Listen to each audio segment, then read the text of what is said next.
Just like in civil cases, the discovery process is also employed in criminal cases. I'm going to use a current event to show you how discovery works in a criminal case. And that's the topic of this video.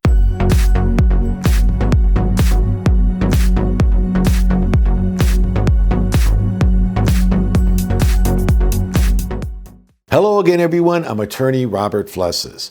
We've talked about information that you can obtain using discovery in a civil case, and I've specifically talked about that in my debt collection lawsuit videos.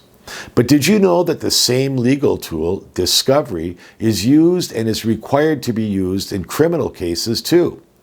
But before I explain, I want my viewers to understand something. Periodically, I'm going to use a current event to educate my viewers on a legal topic. My videos are not intended to impose my political views on you, and it shouldn't be taken that way.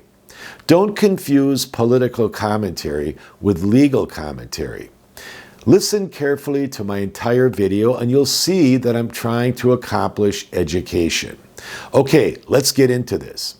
Well, I'm going to bring into this video my editor, Bob, to help me out here. Hi, Bob. Hello there, Attorney Flessas.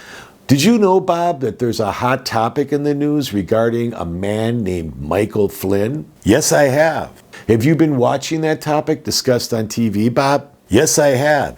Isn't he that retired general that was accused of lying to the government? Well, that's right, Bob. He was prosecuted, then he voluntarily pled guilty. He didn't go to trial. Now it's surfacing in the news that the prosecution did not follow the law of discovery when pursuing a conviction. Now let me explain. Wait, I didn't know you can use discovery in a criminal case. I thought you could only use that in a civil case. That's what you've said in your other videos. Good question, Bob. I'll explain. In a criminal case, there exists two parties, the prosecution and the defense. The job of the prosecutor is to bring forth evidence that tends to show that the defendant is guilty beyond a reasonable doubt. The job of a defense attorney is to counter that evidence to show that the prosecutor does not have the evidence to convict beyond a reasonable doubt. Each party is required to share the information that they have after the criminal complaint is filed with the court. Does the sharing of information then apply to the defendant too? It does, but remember, Bob, it's the prosecutor's job to bring the evidence to convict somebody, not the defendant. Well, why is that? That doesn't seem to be fair. What's good for the goose should be good for the gander. Well, one thing you're forgetting, Bob, is that the defendant doesn't have to provide information to convict him or herself. That's a constitutional right. Okay, then, what does the prosecution have to do? Well, the prosecutor is required to not only show the inculpatory evidence against the defendant, but reveal to the defense exculpatory evidence. Well, what is exculpatory evidence, Attorney Robert? Good question, Bob. This is evidence that is favorable to the defendant that works to exonerate the defendant of guilt. And that's a constitutional right afforded to a criminal defendant. The defendant has the right to confront his or her accusers. The accuser in this case is the prosecution. The prosecution is required to abide by the constitutional rights afforded to a criminal defendant. Well, what's the judge's role in all of this? Well, the judge's role, Bob, is to decide if the evidence is allowable or not.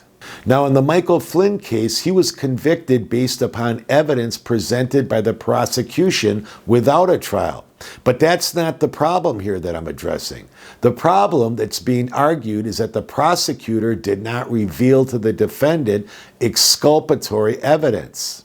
Oh, okay. I get it now. Isn't the defense attorney there to get the guy off? Wow, you have some good questions, Bob.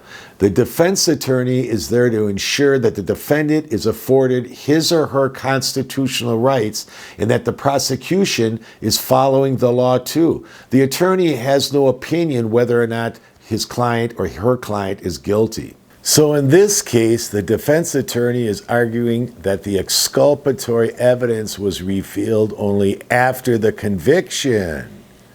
It wasn't provided during the discovery process, right? That's right, Bob. So what does the defendant do about that? Well, Bob, the defendant can appeal the conviction to a federal appellate court. A federal appellate court would be the forum to hear an appeal because the case was filed in federal district court.